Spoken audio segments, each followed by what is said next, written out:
Hey everyone, Fox here. As most of you likely know, Devil May Cry 5 recently dropped, and I've been getting a lot of questions asking if I'm planning to do a retrospective on it like I've done with the rest of the series. And the long and short of it is absolutely yes. Unfortunately, it's gonna be a while before that video's finished because there's a lot to cover and I want to do this game the absolute justice it deserves. So you're gonna have to wait on it a little bit. But I still wanted to voice some of my initial opinions on the game while it's still fresh. And I thought it'd be nice to end cap it all with a podcast discussion like I did with Codex entry when the first trailer dropped. But because this is a much bigger job, I grabbed a couple more people to help out. So without further ado, Past Fox, why don't you awkwardly take it away? Hello everyone, DMC 5 is finally out. There is a lot to talk about, so let's just jump right in. With me, I have a expert panel of Devil May Cry experts, a very diverse panel, because I wanted to get a very different experience, a lot of different experiences, and everyone here has a different history with the Devil May Cry series. Not everyone's expert players. Some people are new, some people have been with the series since like 01. So I thought that'd be an interesting way to look at this game. So without further ado, I'm going to be introducing everyone. So first off is the foremost expert on everything Devil May Cry, Super Eyepatch Wolf, also known as John. I really like how you're setting me up for failure.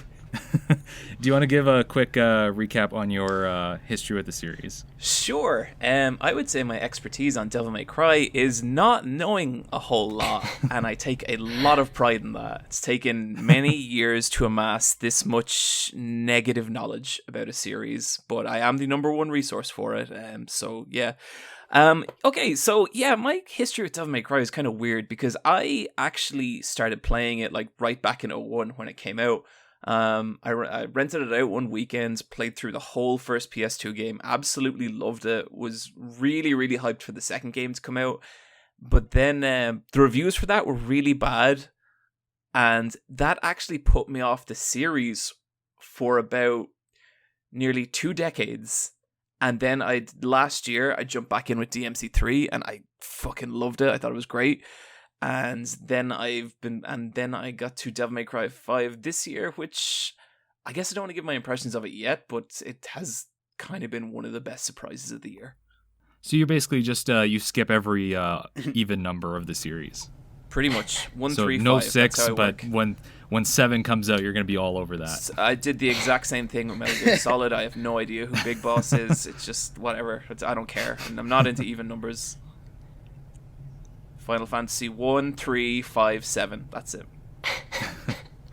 And also with us is the I'd probably say number one lady fan, Sue, also known as Sphere Hunter. Hello. Also just lady, like it's uncanny.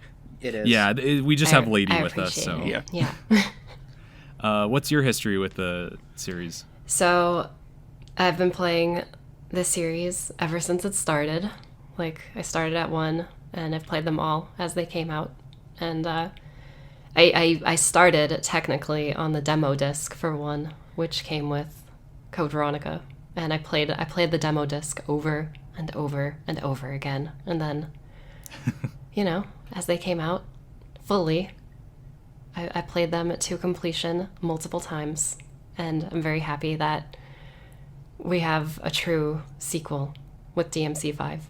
It must have been nostalgic having the DMC 5 demo that you could like repeatedly play while waiting for the 5 to come out. Which I did over and over again. Okay, cool. And lastly, we have the master of the Royal Guard jump, Ryan, also known as Codex entry. Yo, what's up?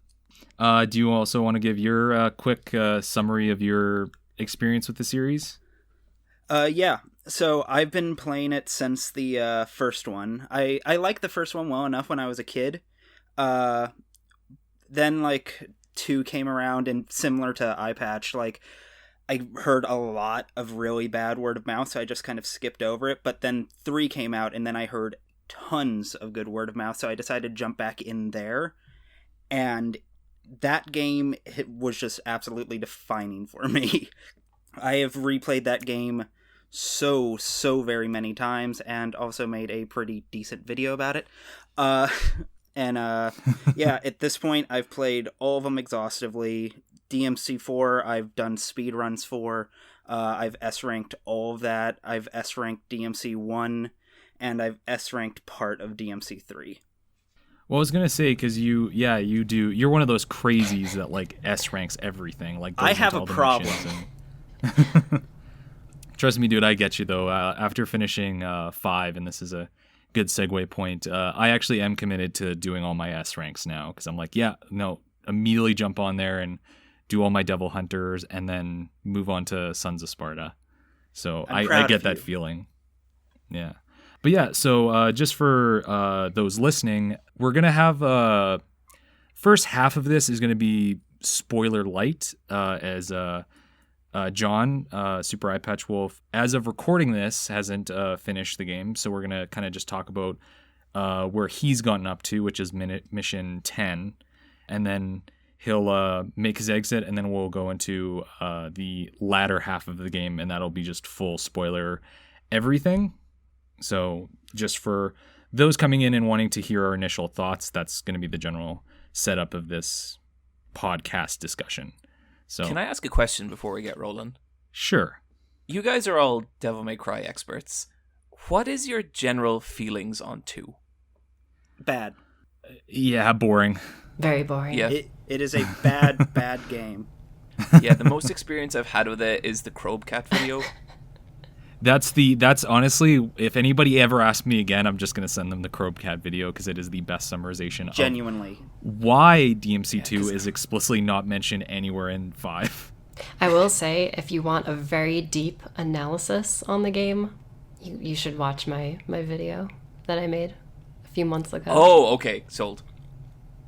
Go into everything. Why the combat is bad, why the characters are bad, the story sucks. The development history. Just saying. Oh, I love that stuff. I love it when like you can find a specific reason in the history of a game where being like, here, this is what happened. This is why it's bad. This is where it all fell apart. Yeah. Yeah. So, to start off with, the easiest question is, how does everybody like the game? Because we've been waiting for this game for, not counting the reboot, which is like its own thing, but we've been waiting like 10 years for 5. Like, do you guys all think that it was worth the wait? Yeah, overall, yeah, I'd probably say yeah, definitely. Like, it's got a couple hiccups, a couple nitpicks here and there on my part, but overall, like, this is more or less like the game that I've been waiting for since DMC 4. It's the one that like I always knew they could make, that fusion of like DMC 4's really, really great gameplay with, like, the everything else, the polish, the structure of 3.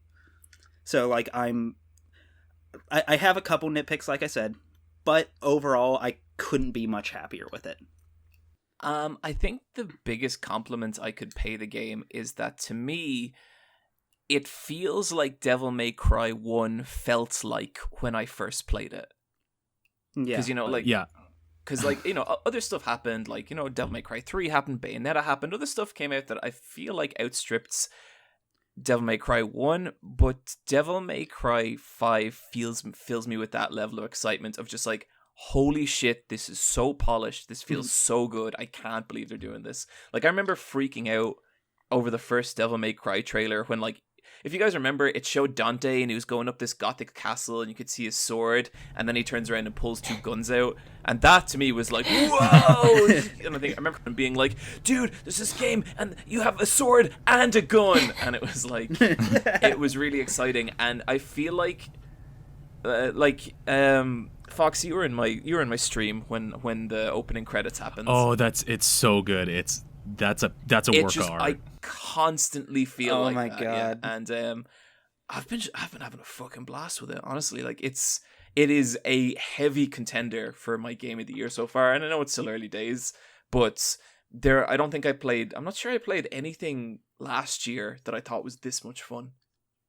Well, there's been that picture that's been floating around Twitter that everybody like loves, and it's the scene from Ratatouille where the food critic is eating the ratatouille like his mom made, and it just brings him back to like his childhood. Yeah. But instead they replaced it with DMC5, and then when he's younger it's DMC3, and it's like, yes, that's exactly how I haven't it feels. seen that. Like, that's perfect. pure Wow. nostalgic excitement of like, yes, this is what it felt like, and you just captures that excitement. Just like an incredible level of polish, like everything, like even how like Nico has her own animations every time you ring the phone, and it's a separate cutscene. I just had the one there where she runs over the bird. Yeah, well, I sent that to you because you got the first one, but you I think you skipped the second telephone booth because you're like, whatever, I don't need that. And then I sent you the like one that you missed, and I was like, no, you need to like go every phone booth. We'll get into like the that stuff in a bit after early impressions, but those little extra animations are great. Sue, what about you? I think my answer is going to be a mixture of Codex and you, John. But like, yeah, like just DMC5 delivers on all of the gameplay while having like the feeling of DMC1, like that dark, like horror kind of vibe. Like Dante's theme, his battle theme, when it picks up, like when it starts, is like very creepy. And then like as soon as you hit the first enemy, it's like DMC3 just like shoots into the game, like that style of and feeling, and it's really awesome. And yeah, I definitely got especially like what we said earlier about the demo, like it feels like I'm playing DMC1 again the first time. Well, it feels like such a love letter to the series. Like, yes, we'll get into the spoiler talk at the end because there's some very explicit love letter stuff near the end, but it's just like it's so like imbued with love for the series. Even like bringing back like the scissors enemy and stuff like that. Like I freaked out when I saw them. I was like, that's so cool. Yeah, and you could kill them the same way, like the secret way you could kill them. It's like super cool. It's like, oh my god. Oh, when I got that the first time, I was like, yes, like, oh, it's so good. There's a secret mission that's literally like the secret mission in Devil May Cry 1 that's like, kill this in one shot. You have one bullet, get them, or you fail. remember doing that over and over, and I couldn't fucking do it. It's tough. Yeah. It's tough, and it's the same level of difficulty in this one where it's like you're gonna take some time practicing this shot because it takes some work. Shotgun helps a lot. But I was gonna say, I mentioned this to the other two, John. You're probably one of the few people on this planet that was both excited for DMC5 and wasn't spoiled on it by the trailers. Yeah, I stayed away from the last trailer, especially because people were like, a lot of spoilers. Not that I even care about spoilers, but I think at that point I had played the demo like 10 times and I was kind of locked in. And once I'm locked in, I'm just not going to watch anything else. I'm just going to play it. Yeah, because it was so funny watching your stream, and then you get to this is where we'll kind of start talking about the game itself. You get to the sequence where Nero loses his arm, and you go, is that Virgil? Yeah, I was like and like generally I'm like a big advocate, or whatever, fucking spoilers don't matter, who cares, but stuff like I've been actually reconsidering that position a lot lately, and stuff like that makes me kind of reconsider it, because I had no idea Virgil was in it at all, like none, and then it's like, oh shit. Yeah, you get that like great surprise moment. You're like, oh man, like that's so great, and like you get really excited for it. I'm excited. But yeah, going into the stuff with Nero, I guess we'll start with the Nero gameplay and stuff. To start off, we already talked about it, but that opening is so good. That credit sequence at the very start, it's so is slick. Possibly one of the best credit sequences in any game in terms of like an opening credits. Yeah, I just really had the feeling of like, yep, they're doing it. Yeah. And that also is really where like I was like sold on Nico. That was like, yes, like I'm 100% with this girl. I didn't get her at all from the trailers I did see, and about like a minute into her first cutscene, I was like, she's amazing. I love her. Yeah, totally. Like that intro cutscene was just like, oh, they made the best character ever made in a video game. They'd finally done it. Yeah, I kept saying, I was like, I know this is going to be heresy for Sue, but I was like, man, like if Lady doesn't start pulling her weight in this game, like Nico's just going to like shoot right past her in terms of like That's best what I girl was of the thinking. series, because she's working for that spot, because she's got a really like fresh style to her in terms of this series. Like we've never really had a character like her, but she fits so well. Yeah. She's a unique kind of fun, high energy that like none of the other characters ever really captured. Everyone else is like not necessarily like forget it. Someone else. No, I totally get you. There's like a kind of tone of a lot of the characters where it's like they're a little wacky, but they're also like, but the demons, and she is not like that at all. They've got so much skin in the game, they have to take it seriously, but she's just like, I'm just glad to be here. She's the most unfiltered character out of all of them, I think. That's a good way. To describe it. 'Cause Yeah, she's there we go. really That's the best quirky, way. and like she's not trying to be cool. I really loved the little Whereas everybody exchange has when to. Nero's like, we're finally starting to act like a team, and she's like, well, you flirting with me? And like she's just like, what the fuck are you doing? And it's like, it's just Nero trying to be cool, and she doesn't get it at all. And I love that. That's my favorite part about her. And every single time an exchange like that happens, Nero's facial expressions, and this goes to the RE engine, like the facial motion capture, perfect, of him just being like, So good. he's like, Yeah. come on. I'm just trying to be Yeah, cool. like they really have fun with it. My favorite running gag in the entire game is the fact that no matter where you call her, she finds some way to get the van there. Oh, it's so good. It's so funny. It's absolutely amazing. It makes me bust up every time. They psych you out a bit. I think you'd be at this point, John. They psych you out a bit when you get into the Deviltree, going forward a little bit, is when you get into the Deviltree, I remember thinking like, there's no way Nico's going to get in. And when you first go in, there's a Goddess of Time or Goddess of War statue to do your upgrades. I was like, oh, okay, I guess this is replacing Nico for a little bit. Okay, whatever. And then I was like, oh, that makes sense. Like, the van couldn't get in here. And then immediately, like, by the end of the mission, you find another telephone. And I was like, no way. I was like, that's great. Like, they like, switch it up on you I think near the end there. That's awesome. The third time you call her, and her van just drives up through concrete. It's so Yes. good. That one killed me. Yeah, no, that Oh that my one God. actually had me like busting out laughing. yeah, it's like, how? But I was gonna say it feels a lot. I've seen a lot of people kind of shipping her and Nero, but it feels like more she's like a big Yes. sister. Like a lot of the dialogue feels so sisterly. Like he's like, "Do you know where that is?" As he gives her a devil horn, just like up your butt. I was like, Yeah, it was so Yeah. dumb. But it was so good. Man, like shipping her and Nero. I don't know. No. I think it's just because Yeah. Kyrie's kind of a boring character, so people want to kind of give him a more exciting person to go with. But she feels almost more at home with Lady, if anything. But she has that line about like ladies smoking body, and I was like, "You've given me everything I need, game. Yeah. Thank you very much. Just gonna run with that." You know what's really John's, interesting about that? Like, John's opening his sketchpad. no fan art. What's really interesting about that is, like, ever since I was a little kid and played DMC3, I was like, oh yeah, Dante and Lady, no doubt. Like, that was my headcanon forever. And then, like, before the game came out, the producer, Matt Walker, was like, Dante and Lady will never be in a relationship. And I was like, oh man. And then I played this game, and I was like, Lady and Nico. It's gotta happen. Oh, okay. Yeah. I get what you're saying. That's we'll probably talk about Nico a little bit later, but on to the actual game. Do like the Nico podcast. I thought that's so. Ideally. Yeah, that's true. Yeah, Nico fan club.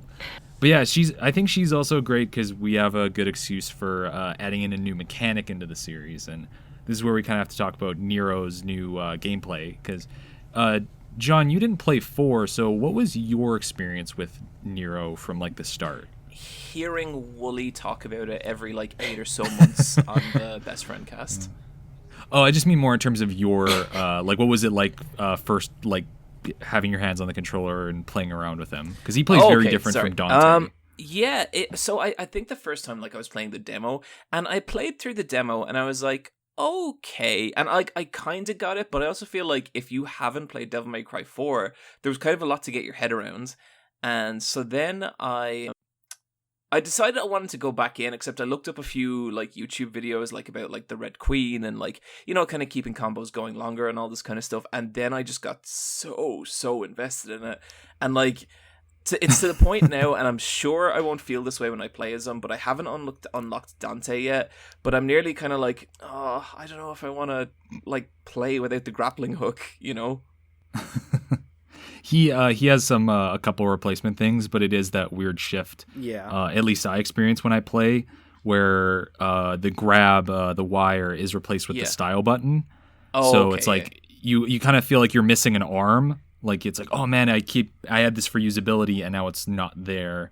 So you have to kind of like shift your brain a little bit every time you switch characters. Yeah, because I feel like that a little bit when I play as V, but then V is so just completely different that it kind of doesn't break down the same way. Yeah. But I loved him, and I love playing as Nero. I think it's so much fun. But I love the mechanic of your devil breakers breaking. Like I love that because it's not really easy to get like a consistent flow of them unless you just buy the same one over and over. And so I love the kind of random thing of like, oh, now I have this sorry, is it Devil Bringer or Devil Breaker? Devil Breaker is the robot arm. Devil Bringer is what it was in 4. I love like cycling through Devil Breakers and being like, oh, you know, now I have the ragtime, so I'm going to fight like this. Now I have the overture, so I'm going to fight like this. And I like whenever I'm playing Nero's levels, I don't get bored at all. And I think that's why, because the variety of them is so great. And they just keep, I'm sorry, I'm rambling. They just keep dropping new ones on you over and over. Like every time there's a new one now, I'm like, are you serious? There's like more? It's really cool because it feels like without explicitly going, okay, here's Dante's style system, you're constantly switching in game, and it's like, oh, okay, now you kind of have to adapt to what this one does and what this one needs you to do. Because some of them, it's like Punchline, where it's like, okay, now you have basically an extra attack going at all times, but if you lose that and now you're on, Gerbera, now it's like all about mobility. So you're constantly like shifting your gameplay as you're playing as him. Yeah, I think the biggest compliment I could say about the Devil Breakers is that there's none of them I dislike. And also, like, if this game was just Nero, I'd be fine with that. Like, there's enough there. Like, that would be enough. Yeah. How'd you guys feel about it? Like, for me, I really love that. I really love what they've done with the Devil Breakers, because for me, because I have played so much DMC 4 that it's genuinely kind of upsetting to me how much time I've spent with that game. And I absolutely love Nero in that game. He's one of my favorite action game characters ever. I absolutely adore playing him. But the problem he had in 4 is once you really got deep into that game, he started to become kind of flowcharty, you know what I mean? Like, yes, definitely. You very deliberately would be like, okay, I'm going to do this action, follow it up with this action, etc., until I reset back to 0, begin it anew. And the Devil Breakers inherently guarantee that can't really happen. I mean, it can, but you're then kind of deliberately screwing yourself over. 100%. Yeah, that's what I love about them. Because I feel like if your gameplay with Nero is getting stale, it's just you that isn't being, creative enough. Yeah, exactly. There's so many, there's so much possibilities with him now. You can do so much that, because for a long time there haven't been too many Nero combo videos, just because, like I said, he gets kind of flowcharty. It's more about muscle memory than it was about the kind of expression you could do with someone like Dante. I am 100% sure that that's going to change now. No doubt in my mind. I'm already seeing it on Twitter, just people doing absolutely disgusting things with I think just even the word you used there, expression, that's how I feel playing as Nero. You can be so creative and you can, express your own style of combat, and it's fucking awesome. There's one combo that I saw that was really cool. That was it showed that not only is it just like your usability of the one you're currently holding, but also like how you might have it lined up in a sequence. Because I saw a great one fighting I think it's the second boss, where they got it into the vulnerable state. They drop the overture mine and then immediately follow up with a buster arm.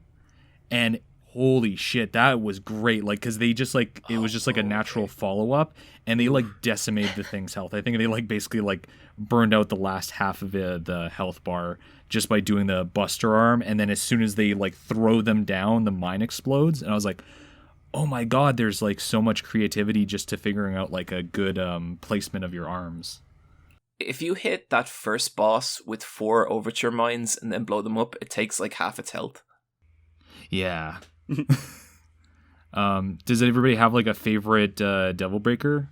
Oh, well, Overture, I'd say Overture and like Rawhide are my faves. And the Buster Arm was one of my faves, but it kind of gets, removed at a certain point. But yeah, Rawhide is great because like you could just like, you could launch an enemy and then do like a crazy whipping combo. And then like even...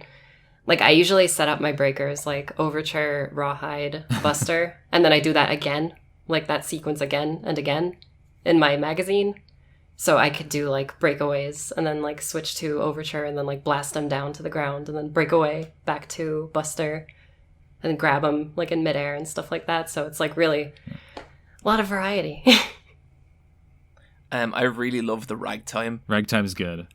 Ragtime just because, great. like, of the sheer, like, it's not just that, like, it slows time, but just, I think the level of kind of, like, polish they've put on the visuals, the way everything goes kind of white and crystally, and the enemies are still moving in super slow motion, and you're, like, darting around and cutting them to pieces. The first time I did that, like, I think my girlfriend was sitting beside me, and I just started shouting. I was like, oh! I'm looking forward to the mods that just splice in the worldo into the audio.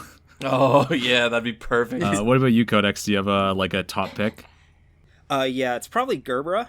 Like, that thing, once you find the rhythm with it, can just absolutely break everything, especially if you get people in tight quarters. It just, like, I have emptied entire rooms. Yeah, well, especially if you're in a closed corridor type thing. Like, if you're in a boss fight that's in, like, a small area, like, namely the first boss fight when you're in the church.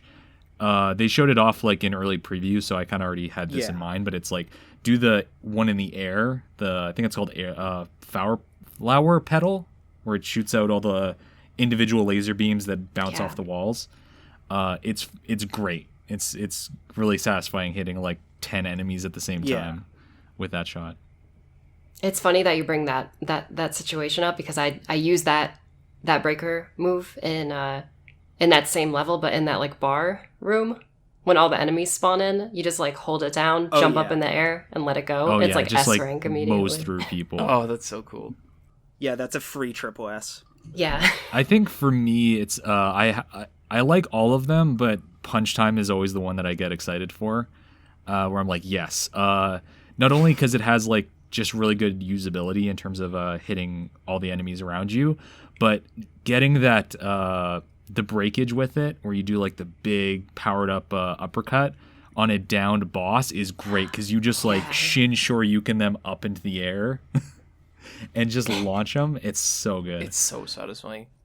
I think it really speaks to the quality of the game that we all picked different Devil Breakers.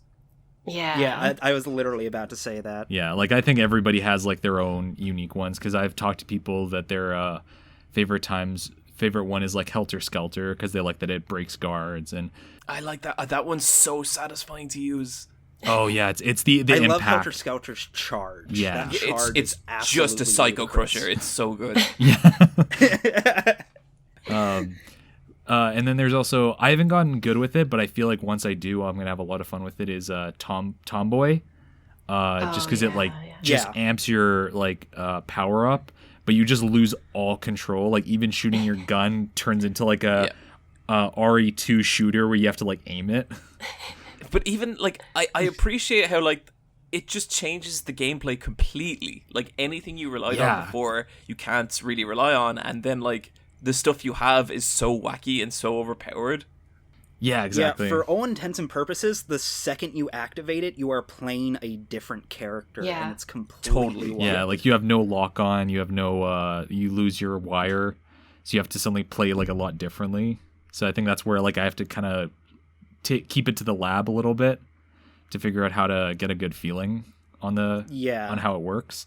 But yeah, did anyone else play with the deluxe edition Devil Breakers, the like extra stuff that came with it? I did. You did? I got him. You got them? What about you, John? I don't think I got him. Is that like the You got pasta 'em? breaker Okay. and stuff? Yeah, all the Past Breaker stuff. The Mega Buster. Oh man. Mega Buster. I don't really like using the Mega Buster, but like it's okay. I do appreciate when Nero gets down with it. It's the Mega Man like death sequence where it's just like a bunch of balls shoot out. Oh, that's so good. Wow. And if you shoot it in the air, Yeah, he does the Mega Man pose when he's jumping, where it's like one really arm's kind of funny. like, Yeah. or one legs kind of What's straight. the pasta breaker? I've, What's the I've pasta taken so breaker many screenshots of that jump. it's basically like kind of a combination between like Punchline and like Helter Skelter, except like? bad. Right. Okay. Yeah, it's not great. I mean, if one's gonna be bad, A lot of people were, and this is why I bring it up. A lot of people were worried that the deluxe edition was kind of deliberately, what's the word? Crippling people's ability to play the game because it was locking Devil Breakers behind a paywall. And I get that, but upon playing it, it's like, no, none of these, all of these are kind of superfluous, just extra things. Like, Yeah. I don't think you're going to see a lot of combo videos with this because Pasta Breaker, once you know how a lot of the Devil Breakers work and how to organize them, it's kind of unnecessary because it doesn't even like, it's not like it's giving you suddenly the ability to rearrange them on the fly. It's just, oh, you can push one to the back and push one to the back. So even then it's still kind of the same organization. So it's not that usable in my experience. I will say, though, I do still kind of question the differences made with Cavalier R. Yeah. Just because that's got that aerial stinger. Like, I've seen people be like, no, you have to get the deluxe because of this. Yeah, that's the only one that I can see actually being used in combo videos. And the second version of Gerbera that like it sends you right down.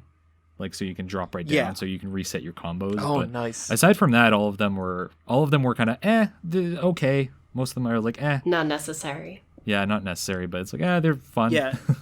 I think all the extra stuff you get from the deluxe edition is more worth it for me, but Yeah, like the music and stuff. yeah, no, 100%. How'd you guys like the bosses with Nero? At least for like up to mission 10. Can I go first? Can I go first? Yeah, no, it's 100%. That like yeah. that big like robot one, with like the one that's like yes. huge with all the legs. Yeah. Yeah. You know what's so crazy about that? So you know how like you have to hit the like spheres on its leg to like use the wire to like grapple up to its back? So Yeah. I figured out if you have enemy step, you can literally enemy step up one of its legs seriously? and just get all the way up to it without even like fighting the orbs on its legs. So it's just like that goes back to another thing where it's like Nero, like every situation that involves Nero in this game is like perfect. It's like everything I wanted from DMC4. Well, it's funny that you say that because I also was able to get on top of him without downing him. Yeah. Because what I did was climb to the top of the nearby building and then used Gerbera to like bounce over to it and then air hike onto its back. There's so many things you Yeah. could do in this Yeah, game. that's so cool. It's absolutely wild. Well, that's why I wanted to bring it up because the boss fights all for Nero. Unfortunately, they don't have aside from a Goliath, they don't all have that like fun DMC quality where it's like, "Oh, who are you? I smell the blood of Sparta," and you get like fun little Yeah. dialogue. But all of them are very memorable in their design. Yeah. In terms of Yeah. like they all play differently. Like all of them. You don't have the DMC Devil May Cry situation where they're all the same mechanics and you just go, okay, we're doing this 3 more times. It's like, no, like Gilgamesh plays vastly differently than Goliath. And what's the flying one? Is it Artemis? I think is what it's called. Artemis. Yeah, Artemis. Yeah, because it even like when people said that, I was like, yeah, it is Artemis, like the weapon. But even like then they you find all out, play differently. They all play so distinctly and have And you could like use different tactics. Yeah, like that's it's so great. Like what we just said, where it's like enemy stepped up its leg, and then like you use Gerbera to like get on top of it, and like you could do that for like most of Nero's bosses, which is crazy. Yeah, there's no like one right way to do it. Yeah, and like that's kind of what I'm really looking forward to, going back and playing through the game again, because like I played that Goliath boss fight like, you know, however many times just because it was the demo, and every time I'd be like, oh wait, I can bounce back this projectile, or I can do this, and it's really satisfying to kind of uncover that stuff. Well, even the Goliath one, there's stuff in a lot of them where there's like unique animations and stuff. Goliath, if you buster arm him when he's down, you send him, like you throw him at one of the towers and it collapses. That's so crazy that they took an upgrade from later in the game and went back to the first boss and gave it a custom animation for that. Or no, sorry, yeah. That's the buster arm you're saying. Yeah, and there's like that all over the game where there's just all this like undue polish is what I'd say, where it's like you didn't need to do that, but I'm so happy you did. Totally, that's like this game. Yeah, like it's unreasonable. It's like Metal Gear Solid 3 levels at times. Like, how did you even think that I would have thought of that? Like, 90% of people aren't even going to, like... It won't even enter their head. How did you decide to anticipate that? Well, even before we move on to V, because that's its own discussion, there's even the prologue. If you beat the boss fight in the prologue, there's, like, a unique ending there. I love it when games do that. Yeah. Yeah, and I was like, oh man, that's so great. Because you can't beat him until you like finish the game and come back and have like a fully decked out Nero with like all his stuff, because it's like really challenging. But it's so fun fighting that boss fight in that situation. Because it's like, oh, okay, like I need to do this. And if I have Gerbera, then I can send his fireballs back. And if he uses Ragtime, I can move out of the way. And it's like really fun revisiting bosses when you have the fully decked out kit, because it changes how those boss fights play. Totally. It turns them into such a playground. Yeah. But yeah, so moving on to V, because he was the one everyone was very suspect about when they were seeing when they were seeing footage. They're like, this guy looks weird, like he summons, he moves slowly, like this doesn't feel like DMC. But he's really interesting to play. Like, how'd you guys like it? We'll start with John on this one. I really like everything about V's character. Like, I think, like, I like that character a lot. I like the kind of guts and all that kind of stuff. I'm always really partial to that. And I love, like, his little rapping bird assistant, and I love his Griffin. I do like his gameplay. I think it is really fun, and it is, like, interesting to get something so different from Dante or Nero. But I guess what I'm kind of halfway through the game now, and what I'm finding is that, like, I'm mashing a lot. So I'll keep my distance from an enemy, and I'll kind of start mashing, and that's usually enough to get me up to kind of an S or double S rank. And I find myself just getting a little weary of some of the encounters, which I never ever feel that way with Nero. Like with Nero, I'm like, oh shit, did I run out of enemies? But with V, sometimes I can be a bit like, I'm kind of waiting for the enemies to die. How do you guys feel? I definitely prefer to play as Nero and Dante more, but I really like V. I think I just need more practice. Because I've seen some pretty crazy things online where like you could launch an enemy and then use Griffin to shoot at it while also using Shadow to like buzzsaw it in the air while taunting to like get so really good. High. And the fact you can taunt while playing. Yeah, that's so cool. Yeah. And like when I do that stuff, it feels great. But I think maybe, like you were saying, Codex, like I do find myself maybe flow charting with him a little bit sometimes. Yeah. Yeah, he definitely suffers from that a bit, especially right now, while not many people really have him down, because like it's basically the same deal for me, where it's like even I find myself kind of button mashing a lot, just because like I'll try and do stuff with him and it just won't pan out because I don't have the knowledge to make it pan out. I still think he's really cool, like, and I think that the the risks they took with that character are awesome. Yeah, definitely. Yeah, no, he's absolutely awesome. Like, just those moments alone, like, I had one where I was playing it the other day, doing a replay, and I was fighting just this room full of enemies, got up to Triple S, and then got that taunt where he does the air violin. And so in the background, just demons are laying waste to other demons while I face the camera playing the air violin, and I'm just like, this game is perfect. Well, like he has a taunt that just plays Flight of the Valkyries. Yeah. Like, that's so good. His combat more than also anyone he's else. got that air. Oh, go ahead. Oh, I was just going to say, he's also got that aerial taunt where he spins around and then lands with a flourish. Yeah. That one's absolutely hilarious. V's combat more than anyone else almost demands you reconfigure the controls. Yes. Oh, absolutely. Because it's actually funny because you can actually reset the controls for individual characters. So if you change V's controls, it doesn't change everybody else's, which I'm like, okay, I think they kind of knew that people were going to play around with the control mapping, because I had to move Griffin to one of the triggers. That's what I was thinking. It's I more, think maybe he'd work it's easier better to like do. Yeah, because if you hold like Griffin's lightning, and then you can just keep hitting with shadow.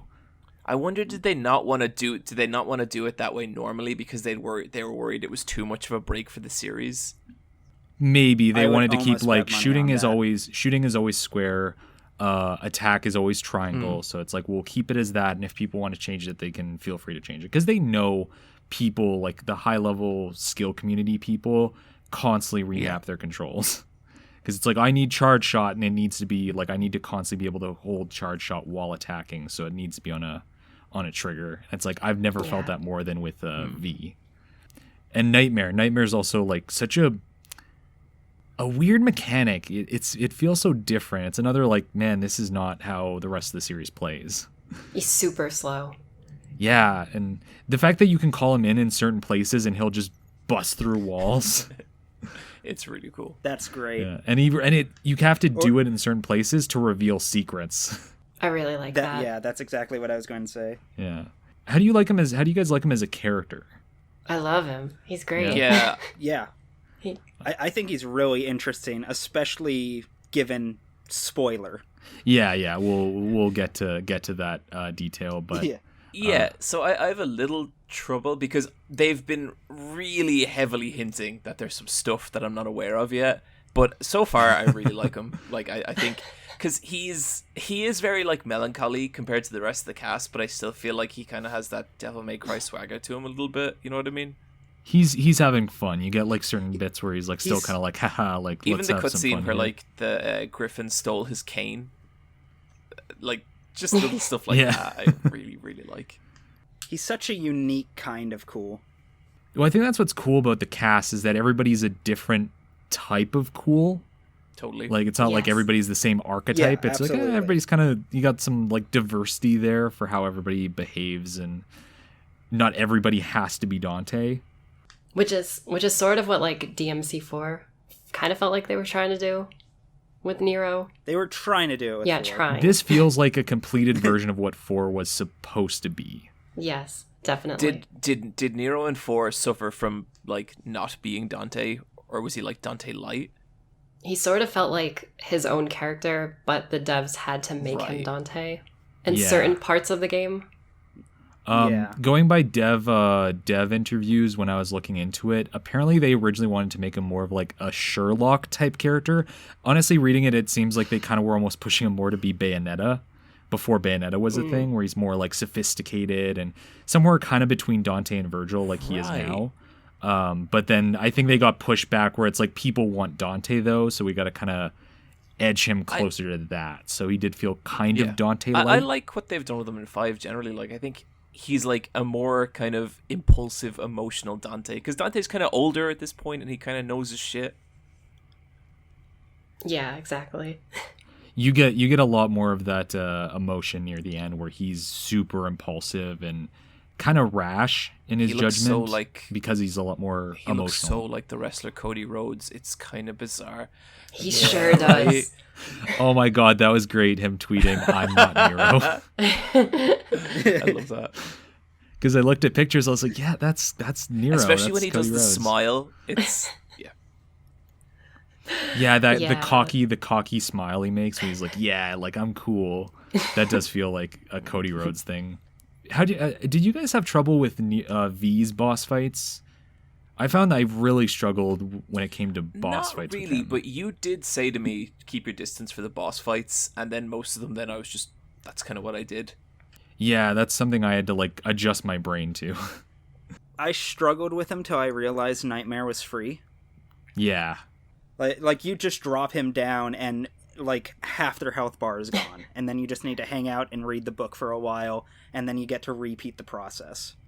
Yeah, like that's his play style has a distinct skill ceiling because even his DT equivalent just breaks the game. Because it's just a free, I'm going to call my buddies in and they'll deal with it. And I just sit back and have a coffee and then we'll come back. When you do like that like meter burn with like Griffin and Shadow, where it's like it takes 1 bar of DT and then they just like attack by themselves. Yeah, forever. It's like an auto attack. Yeah, that's like cool too. Yeah, it's like an up. But it's also, we didn't talk about it. When you lose them, oh my god, you feel so desperate. And I like that. I nearly wish the game would kind of maybe punish you a little more with that stuff, because I feel like it adds a really interesting dynamic to like surviving in his combat. But maybe that's something that would become like a much bigger deal on higher difficulties. I think so. Yeah. I've been playing through Son of Sparta, and they definitely die a lot more quickly if you're like not smart about it. That's really good to hear. If you just throw them at like bosses, they will die. Yeah. When I fought the Cavalier boss fight, which is another DMC 3 reference because they basically just have the Time Stallion again, Radon. That was really And I was like, to see. oh my god, this is love just it. another boss fight they just ripped out of another game. That was the first time I had both Griffin and Shadow down on me, and I was just like, oh my god, just run. Because I was like, I have nothing. Like, I have no tools at my dispense, so I just have to like try to get close to them so I can recover them faster. But also this horse is on my ass the entire time, and you can't even dodge properly. Like, that's the thing. Like, even your your not your table hoppers, but just your general movability is severely lacking because he requires both Shadow or Griffin to do it. Totally. You don't have any double jumps, you don't have any Yeah. speed, and that's such an interesting play style. That's such an interesting approach to gameplay for this series that has never been around, because you're always in control in And boss it fights. like really feeds back into who he is narratively, because it's pretty well established that he himself is not very strong. Yeah. He kind of just sucks on Yeah. his Yeah, own. like the bird makes like cracks about it and stuff. But even I like that they work that into his design as well, because he has these like skinny little arms and stuff too. He looks malnourished in some cutscenes. I think it's exactly like Mission 10, where what was it? V picks up Sparta and he just cannot. Like, he has to drag it like it's dead weight. Yeah, he's trying to hold it with 2 arms like everyone else, and it like they usually hold it just like a normal sword, and he's like, ugh, like gotta. And fucking... Griffin's just like, nice try. He reminds me of like Silent Hill 2 when you hold a Pyramid Head's sword. Like, he's just like dragging it real slow. Yeah, he's great. So Eyepatch Wolf, you haven't gotten to any Dante yet, right? No.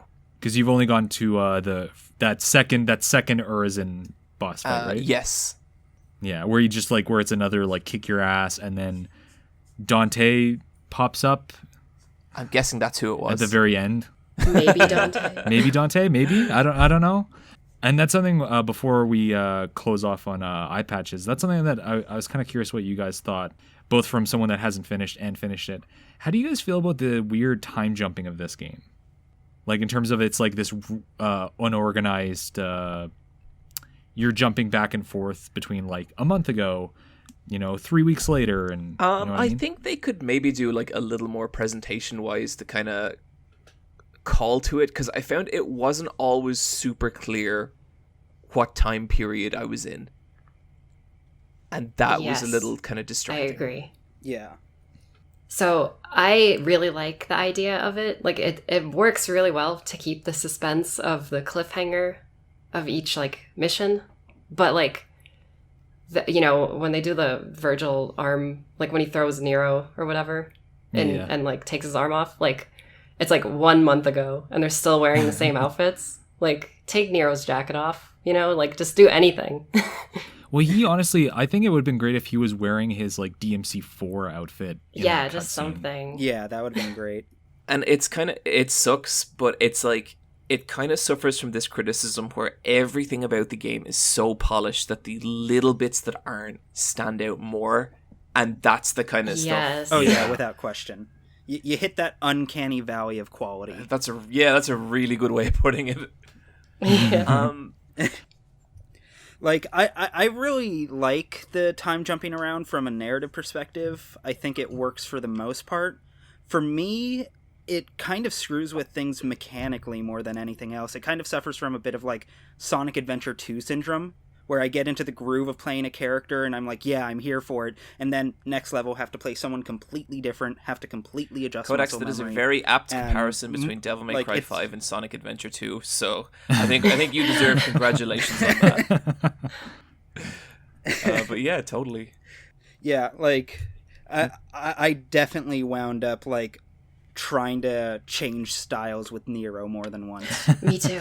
It's funny that I haven't done that because I actually, to rearrange myself later in the game, once another mechanic comes up, I actually rearranged Nero's control as well. So his breakage is on the, not breakage, his like breakaway was on the D-pad. I definitely So I could put occasionally something found else on myself L1. going to grapple people as V and it not being there. Yeah. And you just throw yourself at an enemy, and then it's like This way is the more opposite trouble. of what I wanted. Yeah. I've done the same thing. Before I head off, I'd be kind of curious, like, what are you, like, do you guys have any negatives with the game? Like, we were saying about the time stuff there, but...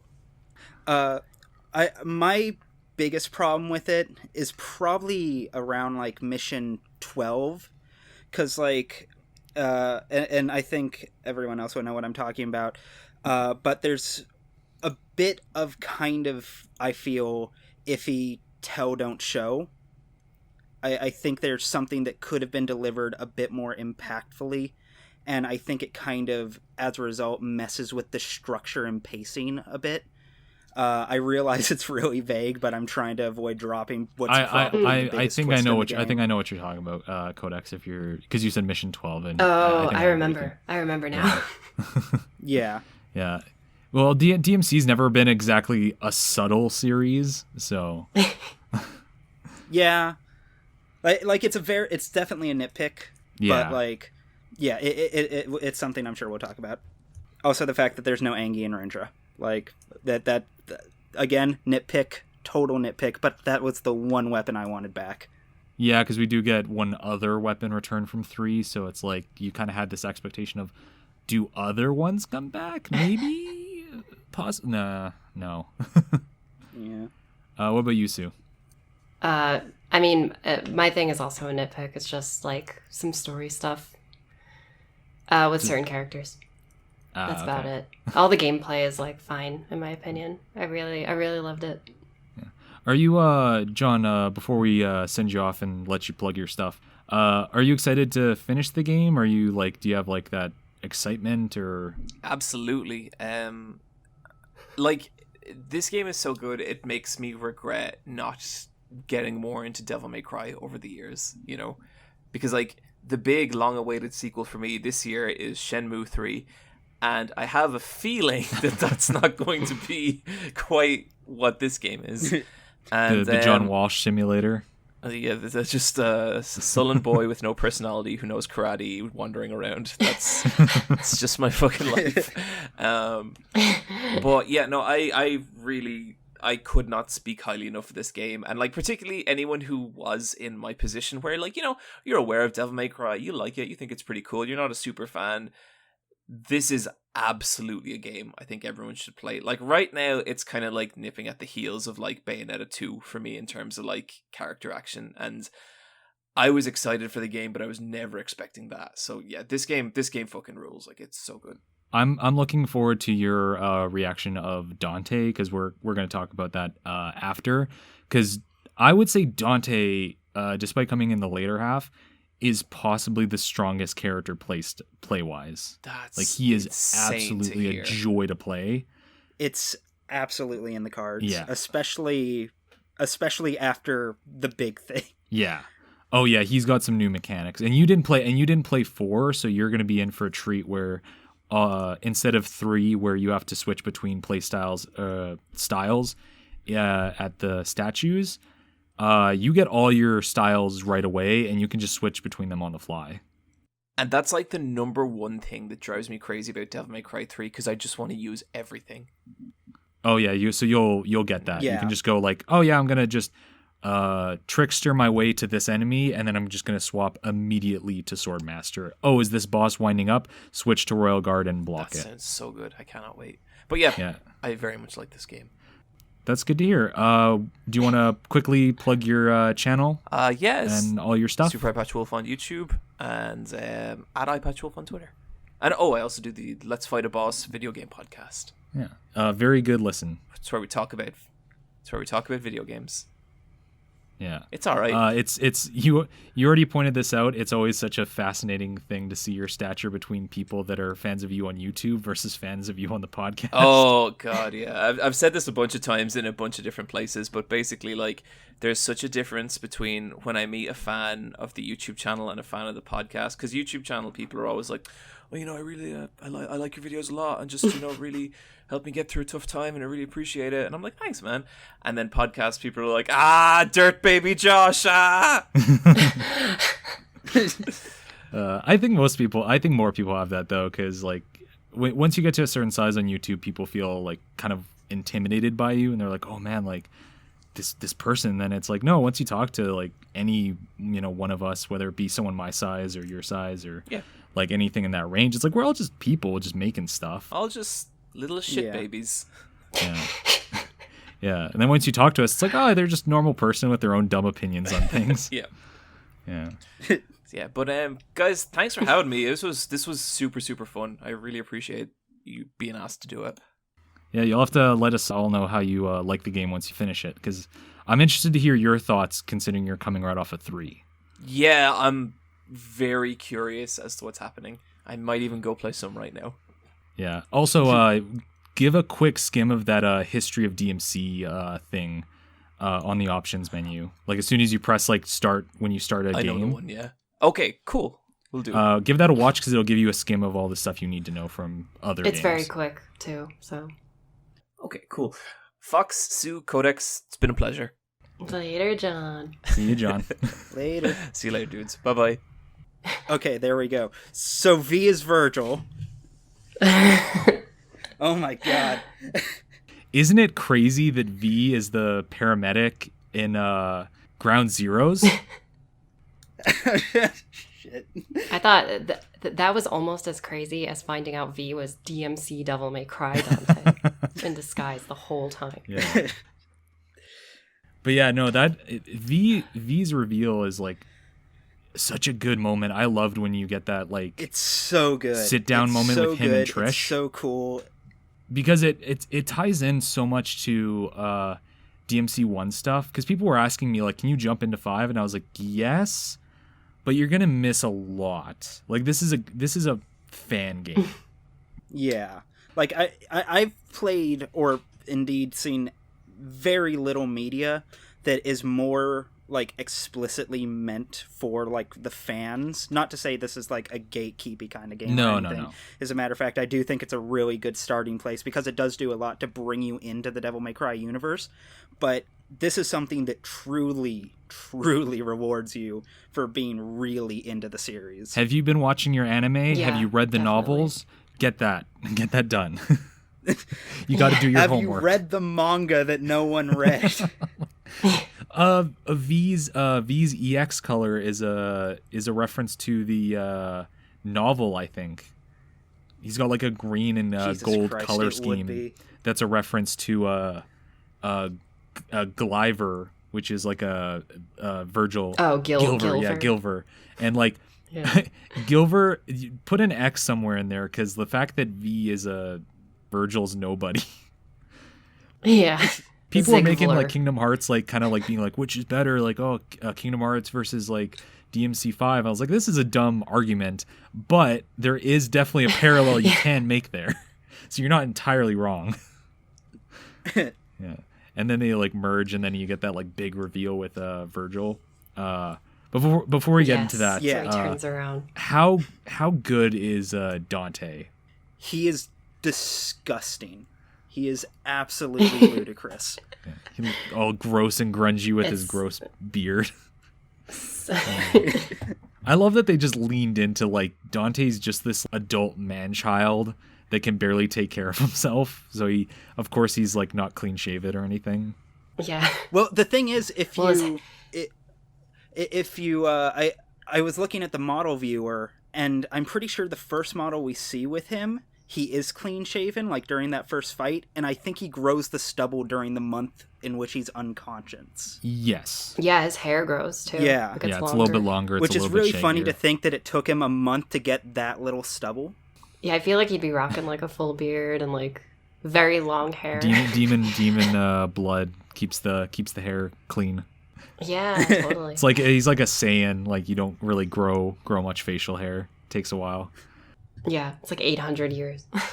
But yeah, like starting off with him, as soon as you get controls of him, he feels so good to play because you get Sparta and then you get Balrog immediately in. Like you don't even get like a cutscene where he like gets it. It's like, oh, he already has it. And Sue, you were saying that that's in the novel, the pre DMC 5 novel. Yes, I believe there is like a very quick mention of it, of how he gets it. Yeah. There are actually a few other like plot details. Like I believe Lucia is also mentioned in that novel as well. Give her so. like a quick like nod a lot of stuff nod happens. as we like pass by the DMC 5 house. Yeah, pretty much. I've always like loved the gauntlet type weapons in these games, like Gilgamesh, Beowulf, Ifrit. Balrog is probably my favorite of that set, and it's probably my favorite of the series. Like Balrog's so fun to play, especially once you unlock more sword masters. Like once you start like putting money into sword master and unlock it, because you can do some crazy combos with that thing, like switching between punch and kick mode. Yeah. Yeah. Like you're just It's And like his forward, his like stinger equivalent. Yeah. Like you could like do that twice. It's like a little 2-piece. It's so cool. it's such a wild weapon because it feels like two separate weapons like hot glued together. And I do mean that in a very good way because you can switch between them like instantly for completely different purposes, and it's so much fun. Oh yeah, like doing like rising dragons and then going immediately switching into kick to do like a dive kick down, and then switching into the sword master. He's just doing like breakdancing moves. You just mow around like a small area. He just does a straight up Bayonetta spin. Yeah, exactly.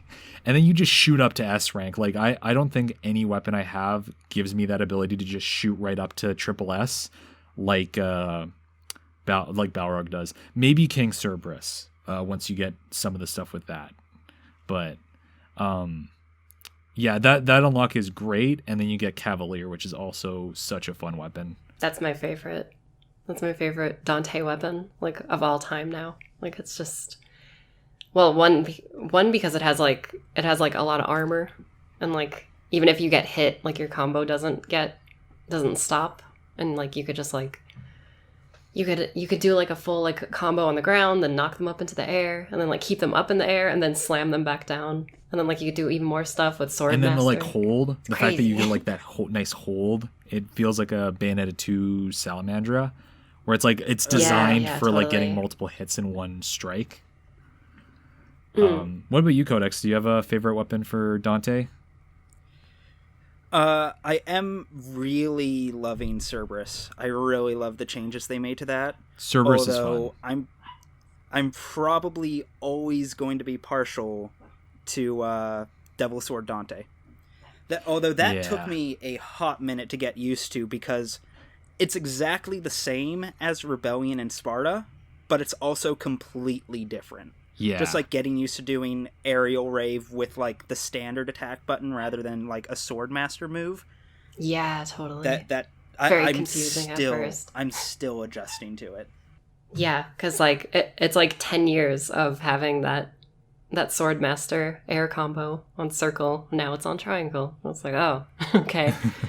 Oh, I was just going to say, it's one of those things where, like, it was so different that it inspired me to actually change more of my controls, because I was like, well, I'm already relearning muscle memory, so fuck it, let's go.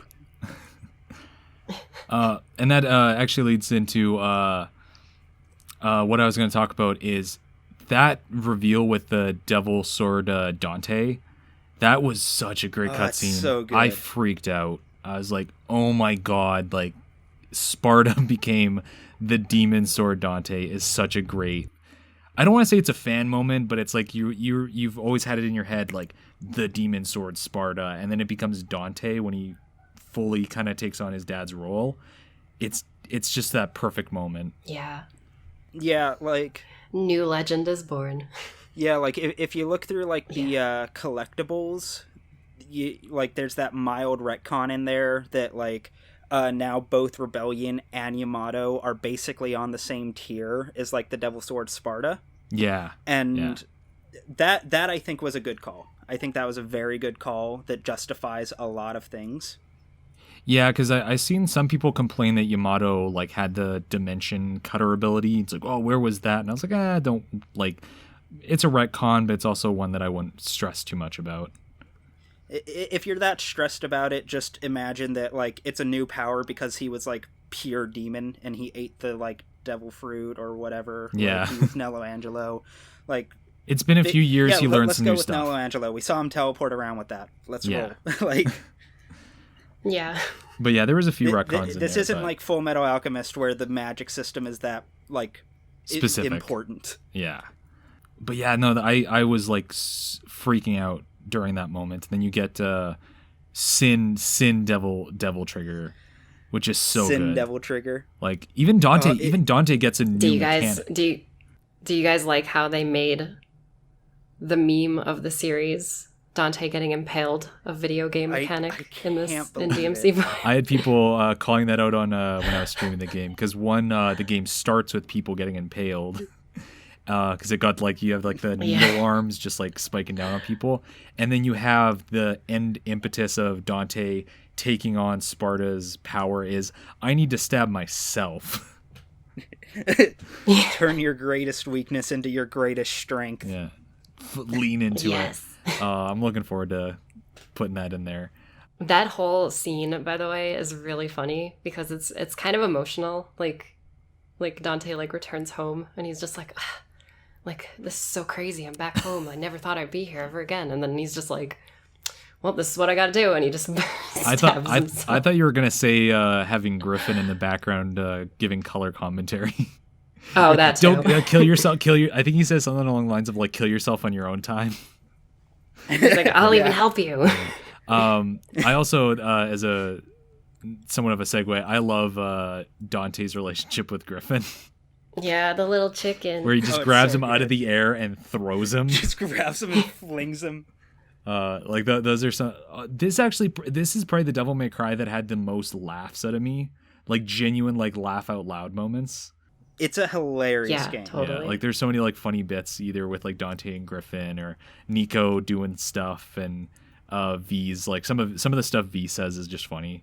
It's like, man, like I haven't laughed like this. Just the visual of Griffin like carrying Nero out of the battle, like he's a little piece of food, like that. I was like, that is so cute. But yeah, I really like the Sin Devil Trigger because it adds another level of like thought into using your Devil Trigger, because you have to think, do I want to take all the stuff I have, all the DT I have, and funnel it into the Sin Devil Trigger? Or do I want to use it as a regular? Because regular, you get like healing, but it's not as powerful. So do you want that like trade-off?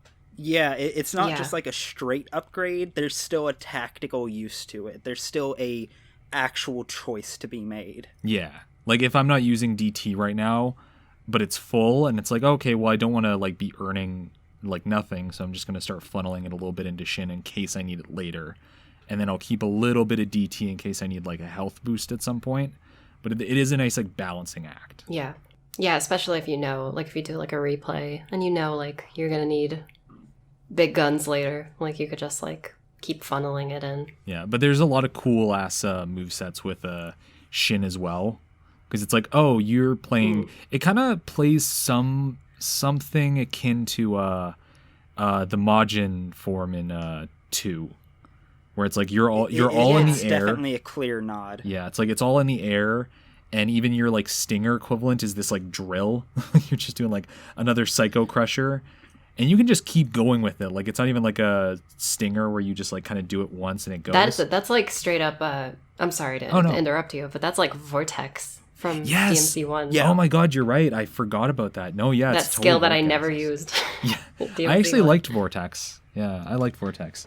But yeah, the fact that you can just like, when you're fighting Urizen and just like drill into him the entire like length of your DT or Sin DT, and it just like mows down health. I was like, this is so satisfying. And pretty much like the rest of this game, there's so much polish with like hit animations and everything that every hit feels so satisfying. Yeah, there's very good intensity to this game.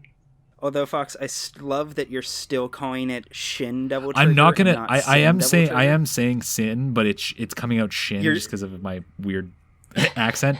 But I will insist on calling it Shin forever because that feels like the logical thing it should be called. But, I do agree. Like when at first I saw it, I like kind of squinted my eyes. I was like, does that say Sin? Because it feels like it should be Shin, but I imagine that might have been a localization thing. I'll have to double check what the Japanese version was because I don't know. So, Sue, did you find the first Kalina Ann in Mission 11 right from the get-go? Yes. Okay. So I'm the only one of us that didn't find that upon first playthrough. So I had to go back and find it. To be fair, if you had not warned me about it, I would not have found it. Like, even knowing it was there, it took me like a good 8 minutes to find it. It's tucked away in there. It's very like... Yeah, because it just gives you those 3 like little question marks. And I was just like, what is it? What am I missing? You go, oh, cool, Kalina Ann. Because people just told me, people didn't even tell me what it was. I just finished the game and people were like, oh, did you find the missable gun? And go back to Mission 11 and go here. And I was like, okay. And then I found it and I already had Kalina Ann 2. So I was like, oh, wait, is this usable? And then immediately as soon as I hit okay, it goes double Kalina Ann. I was like, oh my god, that's great. It's such a proper upgrade. Yeah, it's like, and then I immediately went into Gunslinger. I was like, okay, what's the tech here? Yeah, especially since you could like combine them and do that like a big laser. Yeah, the Cascade and the Mega Cascade, where it's just like so good. Immediately I went into the Mission 11 boss fight and like just started just unloading on him. Oh, this is such a satisfying feeling because I don't really get much out of Gunslinger usually, but this game I actually did make a concerted effort to use it a bit more, especially once you get Faust. Faust is also such an interesting mechanic itself. I'm looking forward to using it more. I haven't used it a whole lot just because like a lot of it is based around burning red orbs, which I'm still in the process of like farming. I know it can get you more, but like who's got the brain power? It's good for farming. It's really good for farming because you just go, okay, this enemy's near death, I'm just going to toss it on now. Okay. Yeah. I just need to screw around with it more. I think a good combo is to throw the hat on an enemy and then do a Balrog, like the punch combo, just like mash on that and then like orbs just spill out. Yeah, when you have like your multi-hit, just spam trigger. Faust is such a great fun weapon mechanic because there's a risk reward situation to it, and the more you invest into it, the more you earn, but the more you lose at the same time, which is also kind of neat. It's definitely an interesting thing. That's something I really like is I can already tell that one major thing they've kind of fixed as a result of both Faust and the Devil Breakers and a couple of little things here and there is red orbs will never stop mattering. No matter how good you get at the game, no matter how many you farm, you'll still have a use for them. You might be able to get more than you could ever burn, but they'll still be a thing. Yeah, totally. I'm still trying to earn enough money to get that 3 million taunt. Because I'm looking and I'm like, Yes. I don't want to spoil it myself because I could look it up and just find out. But I was like, I want this to be a cool Yeah, reveal. don't look it up. Because I also think it's cool that it also has it gives you more style ranking. So I imagine that's also going to make getting S ranks a lot easier. It's very good for that in particular. That's a cool thing that's interesting about this game in terms of changes that we didn't talk about is now time and red orbs collected don't matter for rankings. How do you guys feel about Thank that? Jesus. I'm a little ambivalent about it. I think red orbs should have been cut. That I completely agree with. Believe me, after how many S ranks I lost because of red orbs, I am very happy that they've been cut. The thing about time is that it hasn't been cut, it's just been hidden away. Yeah. And that I kind of question. It's a bonus now, isn't it? Yeah. And like it's hard for me to say too much because the thing is like that's one of the subtle things about each Devil May Cry is each one kind of values different things in its grading. Like, Devil May Cry 1 cares very much about you getting through the game quickly. It cares very much about that. Much more so than any of the others. But, like, I'm still figuring out what it is exactly this one values. Because there have been a couple run-throughs I've had in levels where it's been, like, I've gotten consistent S ranks and, like, you know, consistent S rank combos just all the way through. And then it will, like, grade me at the end and be like, you gotta be in style. And I'm like, I don't know what more I could have done. Yeah, no, I agree with you. It is weird going back and there's no need to be quick. You can kind of dig around for quite a while, which is good and bad. It makes getting S ranks much easier, which is itself a good and bad thing depending on how you look at it. And then you look through, like, the more detail panel, and it's just, like, all this stuff that, like, you got a vague idea, but, like, I can't always fully tell what it is exactly I'm being rewarded for. There is going to be probably, like, a breakdown somewhere online that'll be like, here's all the bonuses you can get. Because some of them you can get, like, vague similes on. And some of it's you just, like, go, oh, balloon popper. Okay, that's because I popped the balloons at the start of mission 2. Okay, whatever. And some of it's, like, wet feet. It's like, oh, you stood in the fountain at some point. Okay. So it's just random details. So there's probably runs where it's like, oh, here's how you get all of the bonuses in this mission. But, yeah. How do you feel, Sue, about that change? It's very weird. I like it. I think the no time thing is good for first playthrough. Yeah. It gives you enough time to explore and just, like, look for everything without, like, having the thought in the back of your head that you're going to get, like, a D on the mission. Especially since secret missions are way harder to find. Oh, they are super hidden. Which I like. I like that a lot. Oh, yeah, I do too. It's really cool seeing, like, I think it's mission 11. You're walking up, like, the stairs, and then you just see, like, these red marks along the wall, and you're like, there's a secret mission somewhere. I just can't see the perspective it wants me to. Because it's really weird that there's all these, like, red markings all along the walls that are stretched across. Yeah, that's really good. I like that a lot. I will say that's a better way of handing out a clue than the way it's previously been done, where it's, like, either just clearly telegraphed because your arm's glowing, or you just have to run around mashing circle near everything red. Yeah. Yes. 100%.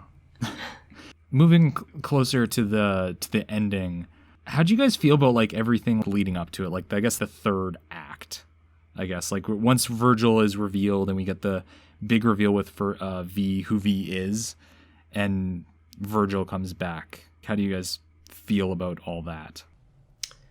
I loved every second of it on my first playthrough. When I think about it, it's sort of like you can't really think about, like, how the magic of it all works. Yeah. Because then it's just sort of like, oh, like, what is that? But then, like, also when I think about it again, it's like, the definition of hype moment, like everything that's happening. So it doesn't even matter to me. Like how does V becoming his own person, coming out of Virgil, going back into Virgil work? I don't care. Virgil's back. It's sort of like that thing. Yeah. You just have to kind of go with the game's logic. Yeah, totally. Which, like, again, a nitpick, like a story nitpick. You just sort of have to like roll with it. Yeah. What about you, Codex? For me, what I really like about the ending is it's the first time we've at least as far as I'm kind of concerned, it's the first time we've seen Dante kind of very transparently being in the wrong and acting like an idiot and making mistakes, making wrong choices. Because he sees his brother and there's no negotiation. There's no, hey, now that you're back, what are you planning on doing? It's just swords out. You're going to die again. There's no discussion. That's the only way this is ending. And then it comes back around with Nero coming back and being like, you don't have to do this. There's no reason to do this. Yeah. Totally. And the reason why Nero does that is so perfect, because it's just like so good. He's this orphan who's never had like a family in his life, doesn't know who his father is. Then he finds out that his father is still alive, and then he's gonna fight for everything to keep his family together, which is like so beautiful. Well, I love the last three Codex, missions. you need to make a video on this game story. I'm going to. Like, I need Beautiful. to digest it more, but I genuinely do believe that there's enough thematic meat here to do something about. Yeah. Because, like, there's a lot of talk about not just, like, power, but, like, what power even means and what its true source is. Like, Dante explicitly at one point says that power is just a choice you make. Yeah. And, like, that's one thing I found really interesting about going back and looking at the game, knowing that Virgil is V. V hates himself. V hates himself a lot. He thinks he's weak and pathetic, and, like, he is not a fan of himself.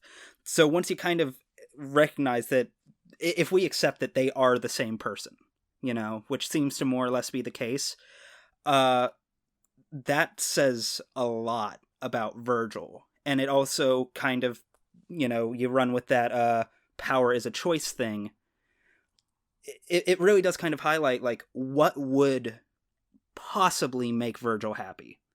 Even if he got the devil, even if he got, like, Sparta, even if he got unlimited power, even if he was king of the underworld, would that ever do it?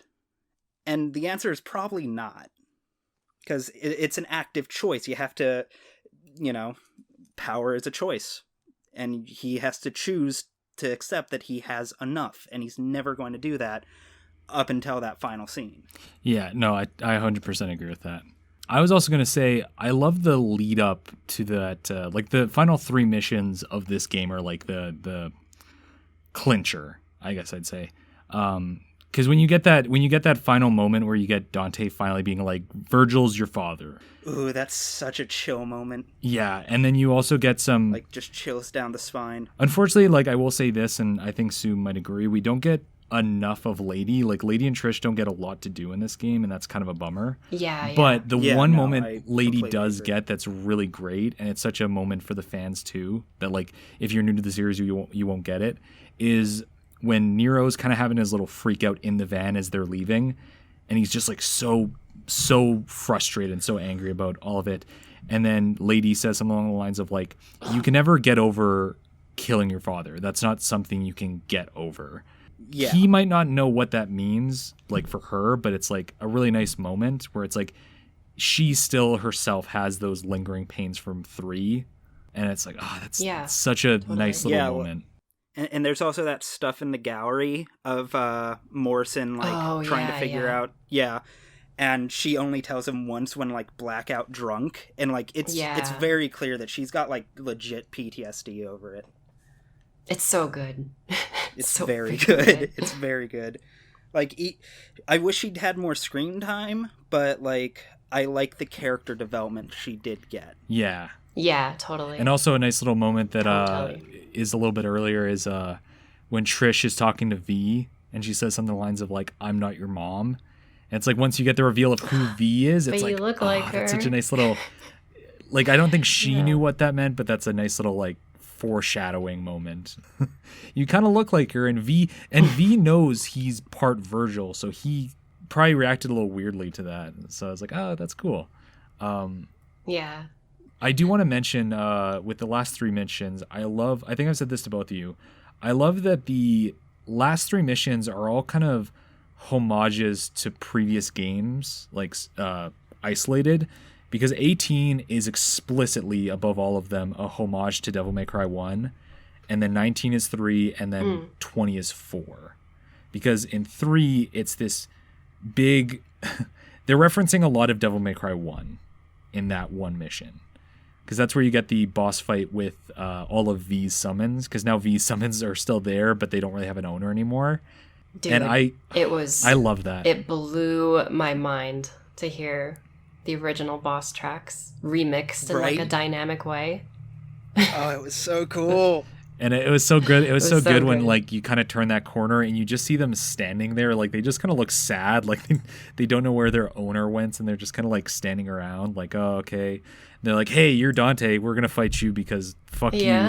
And then they actually give justification for why they're all Devil May Cry 1 summons, where they're like, we're lingering feelings of Nello Angelo. Like we kind of come from his time as Nello Angelo. It's like, oh, that's actually a really cool way to justify that. And again, it's for those long time fans. It's just so like mind blowing that like they did this at all, that they did like any of this, where it's just like you got like only the fans like know about Malay Island and like Nightmare, Shadow, and Griffin. Like, you know, like no one's gonna get that unless you've played it. Like it's just so awesome. Well, because like those summons could have been anything, you know. Because even the summons, like their movesets are all based around DMC 1's They're the same attacks. moves. Oh, and it even goes as like niche as like after you do skewer, V can stand on the skewer like in DMC 1. Oh yeah. Like just down to that level. Yeah, like when I unlocked Griffin, some of Griffin's lightning moves, I was like, oh, that's like exactly his moveset from the first game. But you get to play with it. That's so cool. Totally. And then when you have to fight them as bosses, that like V-shaped laser move. Yeah, the V-shaped laser. That's when it really clicked. I was like, oh, okay, yeah, I get what you're doing. And then when you have to fight them, it's really cool. Because if you told me it's like, okay, not only is there a boss fight where you're fighting 3 enemies at the same time, which itself is fairly new, and it's really cool having to kind of keep an eye on 3 different characters. You're fighting 3 enemies from 1. You're fighting Griffin, a Shadow, and Nightmare at the same time. And I was like, that's so cool. And then you have the OST blaring in the background. Yeah. It's sort of like a look how far Dante has come, strength-wise. Yeah, it's really good. And then you got like a nice little emotional moment with like Griffin at the end, where he's like talking to Dante. Yeah. I was like, I felt bummed by that. I was like, oh, I love Griffin. It's a bummer seeing him go Rest in away. peace, little chicken. Yeah. It's been a bash. Oh, it's so good. I was kind of like, I didn't think it would, but I was kind of hoping they'd leave like his cane or something, and it'd be like, oh, here's another weapon. But no, or like another style. That would be pretty cool. But yeah, and then that's a nice like lead up into Mission 19, because it's another like, let's see how far this series has come, because now we're just gonna redo Devil May Cry Virgil 3. And it's so good. Like as soon as that happened, I was like, yes, like let's go. And I can do summon swords now too. Yeah. You're not special anymore. Yeah, you're not special anymore, Virgil. You're just salty because Mom clearly liked me more. Gee, Dante, why does your dad let you have 2 swords? I love that kind of sort of retcon where it almost implies that the reason Virgil kind of is angry is because he thinks Mom didn't love him. Like he kind of has a chip on his shoulder. Yeah, it's really cute. Yeah. I was like, that's kind of sad, but it's also kind of funny that like that's what he's so mad about, is like, Mom didn't love me, and it's like, no, she loved you just as much. No, shut up. We're gonna fight about it. And then you also get a really great, I think we talked about it, where in the docks there's the one called Old Man's Diary, and it explains where V got his book, and it's a William Blake anthology that Virgil was given as a kid by this guy that kept seeing a young child reading books, and he's like, oh, hey, like you like reading, here's this William Blake anthology. And then immediately, as soon as he gets it, he starts writing in the back. He's like, why are you doing that? He's like, well, I have this younger brother, and he always takes my stuff, so I have to write my name in it. And it's like a young Virgil. And it's like, oh, what's your name? It's like, oh, Virgil. It's like, oh, even as a kid, he was kind of a selfish dick. But I also kind of like that you get a little bit more of how they were as kids. Like, they were always kind of like sibling rivalry. It's kind of cute. Yeah, and like everything. Yeah, so... And then you get the actual boss fight, and that boss fight's so good. Yes. It's absolutely phenomenal. Royal Guard, everything. Feels so good. It does feel like they took 3's final boss fight and they just upped it. It feels like they took the DMC 3 final Virgil fight and we're like, okay, now we know they're going to have Royal Guard, so we're going to make them use Royal Guard. Yeah. Yes, totally. And then we're also going to take a DMC reboot and just sprinkle it a little bit over top of it. Yeah, just a little bit. Virgil's got a doppelganger now, so, which is its own, like, you really have to start thinking it, like, even more, because now you have to deal with 2 Virgils at the same time. Really intense, yeah. Yeah, it's really intense. And then you also get those really great cinematic moments, which, again, also feels like a reboot thing, where some of Virgil's moves will put you into a cutscene. Yeah, you can't, and that goes back to the gameplay too, where it's like you can't really play recklessly. You can't just like stinger at him whenever you want. Yeah, in case you get like a judgment cut, which is it looks so good when he judgment cuts. Oh yeah, like it feels so satisfying seeing that happen. I'm still really hoping that we get him playable. Like, I'm still holding out for it. Especially with the doppelganger. Yeah, I've seen some people that had like data mined him out of the game, and the hypothesis is a later patch might just add more moveset and then make him just unlockable, because currently he has a very limited moveset. So just give him Beowulf and his sword, and we're good to go. Yeah, I will say I was kind of surprised that. Unless I missed it, nothing really came up with the pendants. No, that kind of was weirdly not there. They're in the Sparta sword. Yeah. Oh, that's fair. That's about it. I totally forgot about that. Yeah, you need to put them together. Yeah. Right. But yeah, you could see them in the sword. Yeah, but then after the boss fight, then you get that great moment with that anime-ass moment where they're just like running at each other. Yes. And it's the big reveal. It's such a nice culmination of the story, because it's basically like straight up like the cutscene from 3, but instead now someone comes in to stop them. And who stops them? Who is it? Nero in his DT. Devil Trigger. Yeah. It's such a good DT. It's such a good looking. I love how it's so fucking cool. In this game, especially like I'd say that Dante's DT looks very like Western demonic, and Nero's looks very Japanese. Like, he looks like an Oni. Yeah, like he has like the super long hair and like the fangs. Yeah, no, like, 100%. The, like chin spikes. Very cool looking. And he also has like bat wings. Yeah, like energy wings. But they're still arms, because then he just punches Dante with them. That's so funny. I also love the running.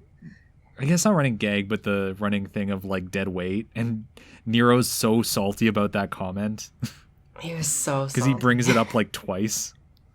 But yeah, then he just smacks You ever Dante get aside. so mad you save the world? Yeah. I'm gonna save the world out of bitter resentment. My uncle said what? I actually almost prefer the version of the fight with Nero. Yeah, honestly. totally. I was actually about to say, then you get that really great boss fight between them. And that really great remix. Holy shit. Did you guys... music. I was going to ask you guys earlier, before the podcast, but like, do you guys follow Maximilian Dude? Yeah. Yes. He posted that clip of sometimes the music can sync up with your attacks. Yeah. And it's just so like mind-blowing that they like did that much like dynamic music in this battle, especially. Like the dynamic mixing is really good. I love that there's so like cool. 3 different remixes to Devil Trigger. Yeah. Because there's that one, and then there's the one that's for the PS4 theme, which is basically like a lo-fi which is in this game, by the way. It's in the gallery. Yeah, it's what Like the that, gallery that is. like R&B kind of mix. Smooth jazz. I'm gonna lay down some lovin'. So good. I remember like turning that on to the PS4 and I was like, yeah, like let's play some DMC 5. But yeah, that boss fight's so fun, especially once you have the Devil Breaker. Once you finally get his arm back, it's a really weird scene, but it's also really cool just seeing him like the Devil Breaker just shatter and then his arm come back. Yeah, he like wills his arm. Yeah, because even the like culmination of that scene is such a nice moment for Nero, like finally getting his character moment where he's like talking to Kyrie, because we're not gonna give Kyrie a model; she's just a voice in the background. A little nitpick again. A little disappointed with that. Yeah, but it's whatever. And then he hangs up the phone, and then he's talking about like the fact that like he couldn't save Credo, and he starts like walking up. I was like, So that's sad. Oh, and then God. he's like, I'm not gonna let that happen again. And I was like, oh, that's such a great callback. And then you get the DT, and then you get into the fight, and some of those Devil Breaker hits look so good. Yeah. Like genuinely, I struggle to think of literally any other boss fight with the level of polish as that last one. Yeah, It's so refined that I genuinely wonder how long it will take me to see everything that's there. Did you both get the final Devil Breaker at the very end, like the final one, where you just grab Virgil and his doppelganger and slam them together? Yeah. Oh, it's so yeah. good. I've seen some people miss that just because of how they hit him finally, but I was like, oh, that's so good. That's such a great like final hit. Yeah. It's almost so like good. he's like putting him back inside. Yeah, it's like no. We're done with this. Put this back. Yeah. That's enough of that. Yeah. And then Virgil still, after getting his ass whooped, is like I could still fight. And Dante, I love Dante's line of like, you said it yourself, might is right. You got to do what he says. Yeah, he beat You cut off your son's own arm and you still lost. I love that. Because like right when Dante says that, Nero's just like, enough. Like, Enough. Shut up. Stop being petulant children.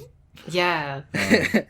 And then we get the great like final moments where it's like they head off and you get the little moment between Virgil and Nero. Even the boss fight, I almost forgot, there's that like great line where Nero says, do you finally acknowledge me?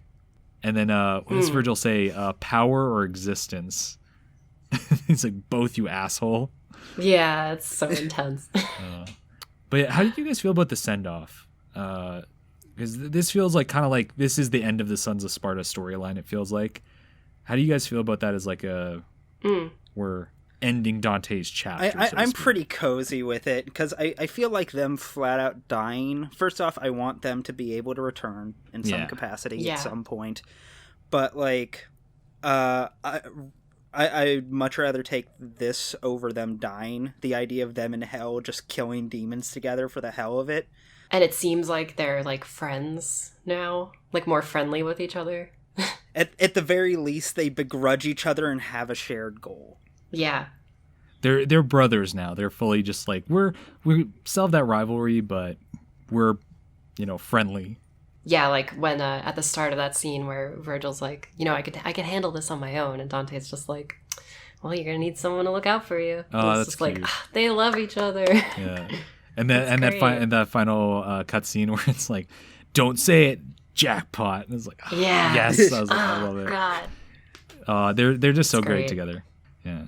And because you get that final, I like that there's two versions of like the credits fighting, because you get the one with Nero, and then you immediately cut to the one with Dante, and it's like, oh, that's so cool that like you get kind of both of them. Yeah. Also, just because I want to quickly mention it, because Nico's great and I love her, like I adore her. Yeah.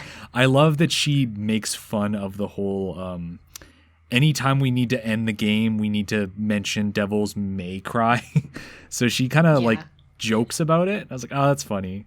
Devils can cry. That's where it like really hit She that just, this like, felt like a pisses him sister, where she's like, oh yeah, like, you can cry if you want to. You're still a little bitch though.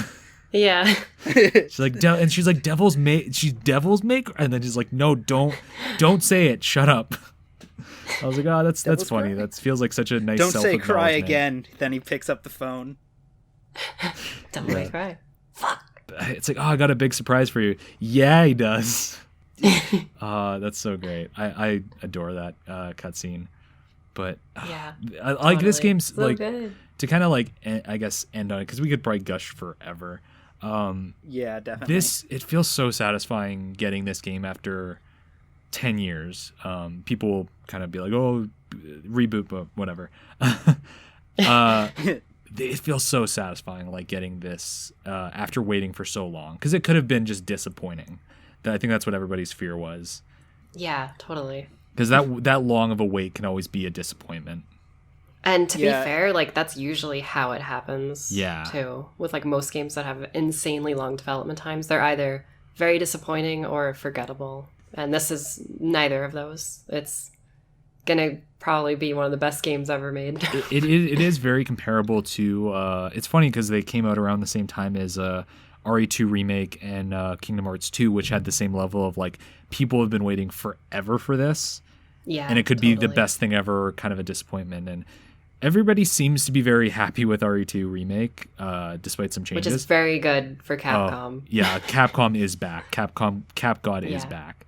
I'm so happy. Capcom's back. That's actually the hardest thing for me, is because I love RE2 Remake so much, being like the massive RE fan that I am, but like DMC 5 is like is up there. It's Yeah. so up there, Oh, yeah. and I'm having a hard time like what's gonna be my game of the year. Game of the year. 'Cause, yeah. But then you also have like it could have been a Kingdom Hearts 3 situation where everybody liked it, but you can tell the fans are kind of like of two minds about it, where they're kind of like, I didn't like this, and kind of like a lot more nitpicky stuff.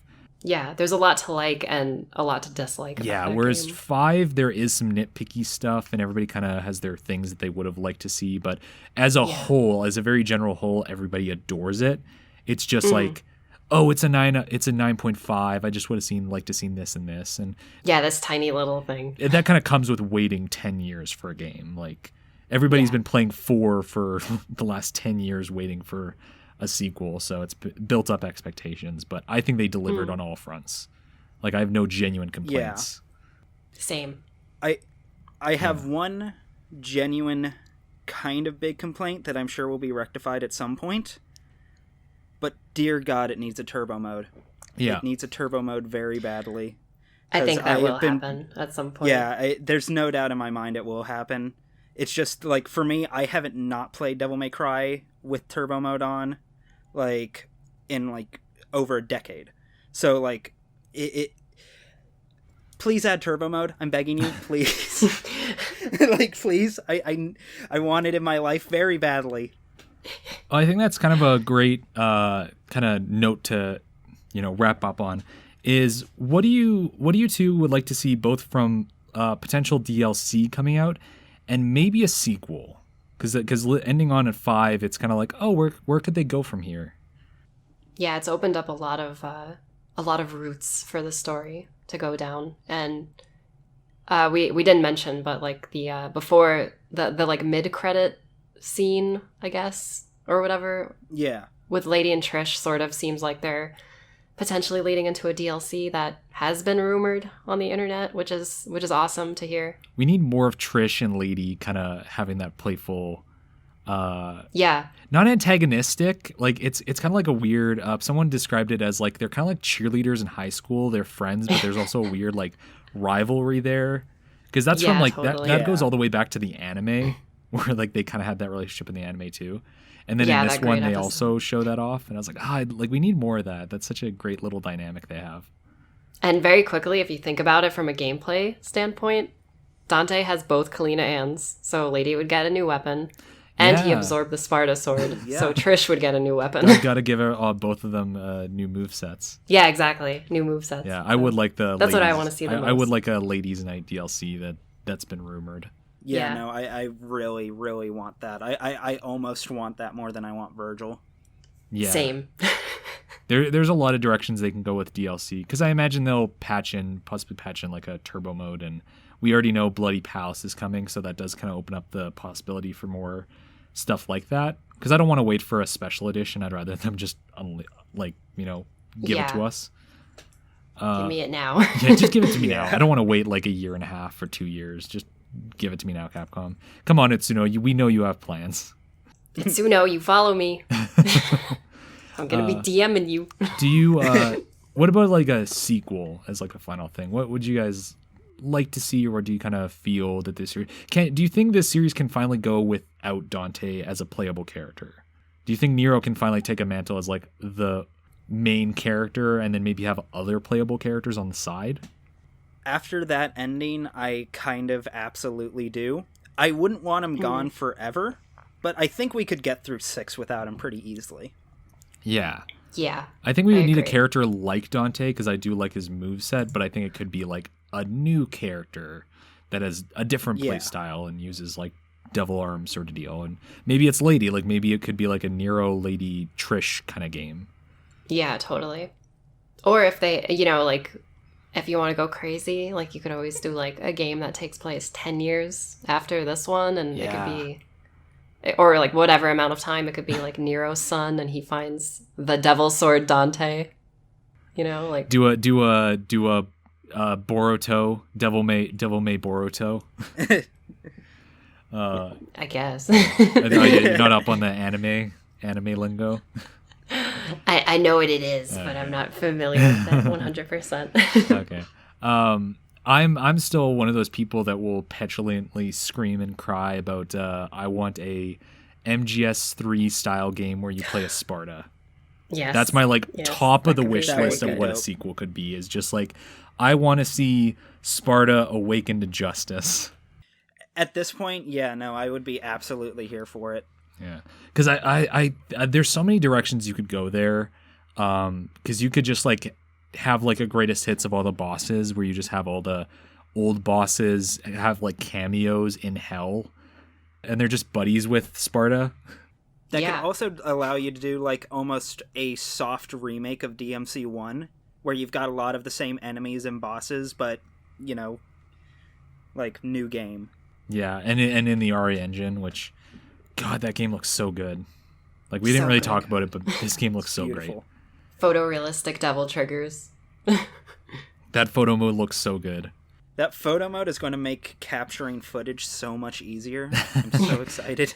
Oh, I need a really cool thumbnail. I'll just make one. But yeah, any last things you guys want to talk about that we didn't touch on? Any like thing that you're burning to talk about? I don't think so. No? I think we've pretty much covered everything. Got it all out of our system. I'm really glad that Nero got his charge shot back, because that was my favorite move of his from DMC 4, and I'm really glad he got it back at the end. Oh yeah, the full charge color up system is really good. Like, that thing decimates so bosses. He's got like everything. You could even like hold the enemies like a shield too, and then do like taunts. Yeah, I haven't tried it yet, but I've heard that's like the only reason to have Buster Arm while you have Devil Bringer, is you can hold an enemy and then with one, and then Buster Arm another. Oh, That's amazing. I didn't think of that. That's so cool. Because I had to double check in with one of the mods of the DMC, because I was like, I don't want to explicitly say Buster Arm becomes redundant once Nero gets his devil trigger, so I'm just going to double check. And I was like, hey, you probably have spent more time on this game. Do you know of any instance where Buster Arm is better? And he's like, this is the one that I found. I'll have to try that out. I'm gonna have to try that out. Yeah.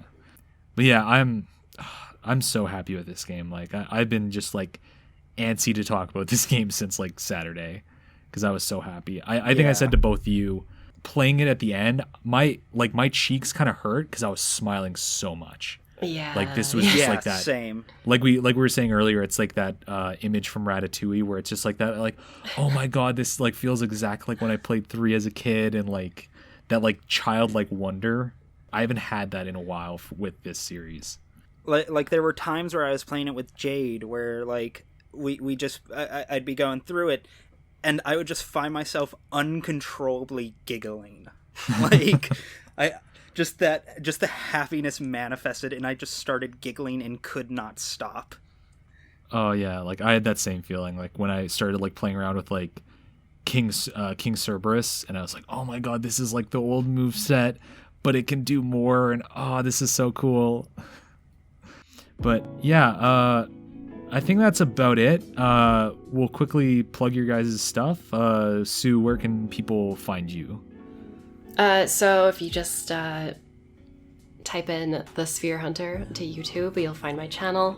My signature avatar is on all of my thumbnails, so that's how you know it's me. And at The Sphere Hunter on Twitter is my @. So follow me there, get all my updates. And you have a Patreon? I do have a Patreon. I think if you just type in The Sphere Hunter on Patreon, you'll find it. Nice. And Codex? I am Ryan Seals. I do Codex Entry. You can find that on YouTube, at Codex Entry as well. Patreon, Twitter, Grindr, what? Anyways. Yeah. Go find him on go find him on Grindr. Craigslist. You can find me on farmersonly.com. Christian Mingle. Yeah. But yeah, thanks both of you for coming, and thanks everyone who listened to this, and keep it stylish. Hell yeah. Later, y'all. Later.